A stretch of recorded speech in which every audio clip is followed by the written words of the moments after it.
Assalamualaikum warahmatullahi wabarakatuh. Alhamdulillah wassalatu wassalamu ala Rasulillah. Gimana kabarnya anak-anak kelas 4A dan kelas 4B? Semoga sehat selalu ya dan dalam lindungan Allah Subhanahu wa taala. Kita bersyukur kepada Allah Subhanahu wa taala kita bisa melanjutkan pembelajaran kita, pembelajaran tematik. Saat ini kita sudah masuk tema 4 pembelajaran 1. Ya, buku ini sudah bisa kita pakai ya. Tema 4 tematik kelas 4 dan tema 4. Nah, tidak terasa kita juga akan semester 1 ini akan berakhir ya. Karena udah bulan Oktober, November dan sebentar lagi kita selesai di bulan Desember. Nah, di tema 4 ini menceritakan atau kita akan membahas tentang mengenal berbagai jenis pekerjaan atau profesi ya. Kalau kayak Bapak profesinya apa? Guru. Orang tua kalian misalnya apa? Ada yang menjadi dokter misalnya atau polisi atau juga bekerja di pabrik menjadi buruh. Nah, banyak sekali pekerjaan-pekerjaan yang nanti kita akan bahas dalam buku ini. Oke, baik langsung kita lanjut saja ya. Nah, kita akan mengenal berbagai jenis pekerjaan di tema 4 ini. Ada beberapa pekerjaan, kita buka halaman 3 misalnya 4. Di sini ada gambar-gambar tentang beberapa pekerjaan yang ada di Indonesia. Kemudian di sini juga di halaman 7 ada cerita tentang kisah Didi si bulir padi. Kalian bisa baca tentang kisah Didi ini, si bulir padi ini. Ceritanya cukup menarik karena di sini dia menceritakan dirinya sebagai bulir padi. Nah, jadi menceritakan tentang padi itu sendiri ya. Oke, kemudian di sini kita akan belajar juga bagaimana kita membandingkan jenis pekerjaan. Di halaman 12, halaman 11 dan 12 ada dua jenis pekerjaan yang akan kita bahas dan akan kita bandingkan. Yang pertama di sini ada gambar. Di halaman 12 ini ada gambar yang atas itu seperti apa itu? Nelayan. Nah, ada perahu, ada laut ya. Ada air laut. Nah, itu adalah nelayan yang sedang mencari ikan. Bapak bacakan ya tentang nelayan tersebut. Pak Tono sudah sangat akrab dengan laut. Ayah Pak Tono juga seorang nelayan. Tantangan yang dihadapi Pak Tono sebagai nelayan cukup berat. Jika gelombang air laut tinggi, perahunya terombang-ambing di tengah lautan luas. Untung Pak Tono sudah berpengalaman dan memiliki kemampuan handal untuk mengendalikan perahunya. Hasil tangkapan ikan yang diperolehnya terkadang banyak dan terkadang sedikit. Pak Tono senang jika ikan yang diperolehnya banyak. Ikan-ikan hasil tangkapannya dijual dan ia mendapatkan uang dari hasil penjualannya. Pak Tono selalu bersyukur atas karunia yang diberikan oleh Tuhan Allah Subhanahu wa taala kepadanya. Nah, itu adalah profesi dari Pak Tono apa tadi? Sebagai nelayan. Terus ya cerita yang kedua adalah tentang Bu Rani. Siapa itu Bu Rani? Bu Rani adalah seorang guru SD di Desa Sukamulya. Nah, sudah 10 tahun ia bekerja sebagai guru. Awalnya, sejak lulus dari kuliahnya, Bu Rani mengajar di sekolah dasar yang ada di kampung halamannya. 3 tahun kemudian, Bu Rani dipindahkan ke SD di mana ia mengajar sekarang ini. Ia diberi tugas untuk mengajar murid-murid kelas 4. Nah, seperti kalian ya. Bu Rani termasuk guru yang disiplin. Setiap hari ia berangkat dari rumahnya naik motor sebelum pukul 07.00. Bu Rani sudah sampai di sekolah.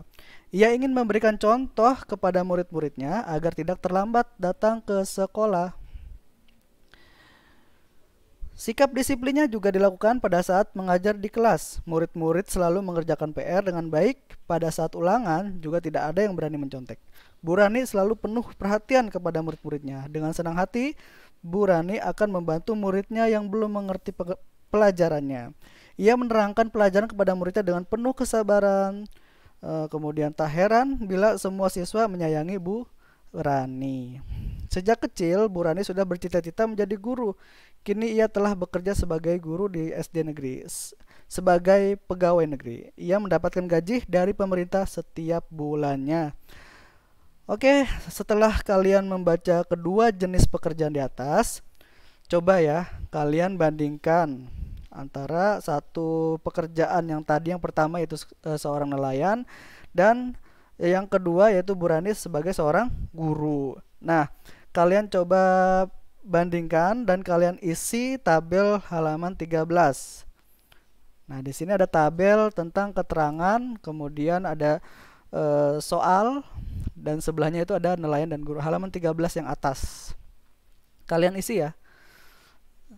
Seperti itu. Nah, itu adalah tentang membandingkan jenis pekerjaan.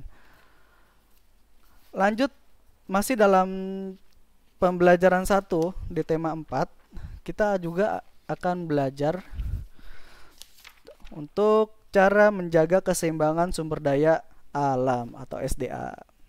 Perlu kita ketahui ya bahwa sumber daya itu ada yang dapat diperbaharui dan ada yang tidak dapat diperbaharui. Kita akan bahas satu persatu. Nah, sumber daya yang dapat diperbaharui, di sini ada beberapa contoh. Yang pertama adalah tanah. Tanah di mana kita semua berpijak ya. Nah, kita adalah makhluk hidup dan makhluk hidup lainnya tinggal di atas tanah. Tanah ini salah satu sumber daya yang dapat diperbaharui juga. Banyak jenis-jenis tanah ya, seperti misalnya tanah vulkanik, tanah humus, dan tanah gembur.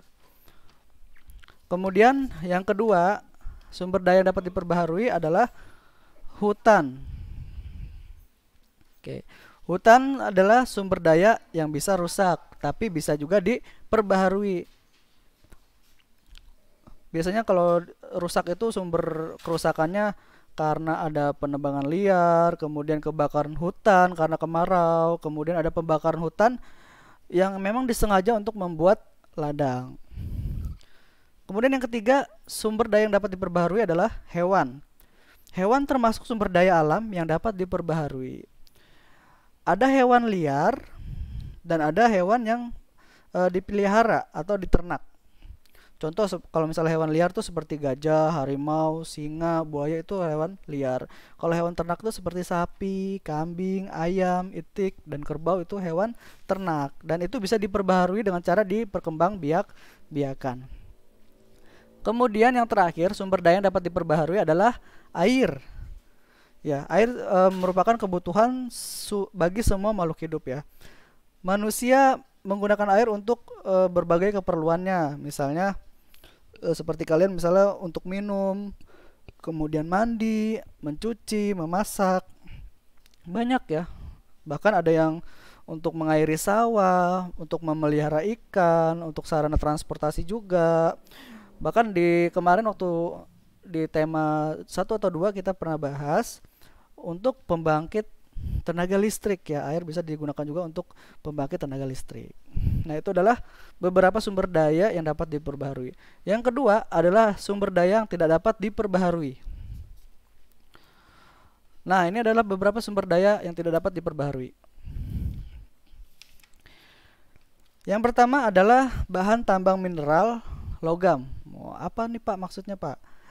Bahan tambang mineral logam merupakan bahan tambang yang berwujud biji. Contohnya nih, seperti biji besi, nikel, emas, tembaga, timah, bauksit. Ya, itu adalah mineral logam yang tidak dapat diperbaharui. Dan mineral logam ini dibagi menjadi 2. Ada yaitu logam murni dan ada yang juga campuran. Ya, kadang ada logam yang campuran. Itu tidak dapat diperbaharui. Yang pertama bahan tambang mineral logam, seperti tadi ya, besi, emas, tembaga, itu tidak dapat diperbaharui. Kemudian yang kedua, bahan tambang mineral bukan logam.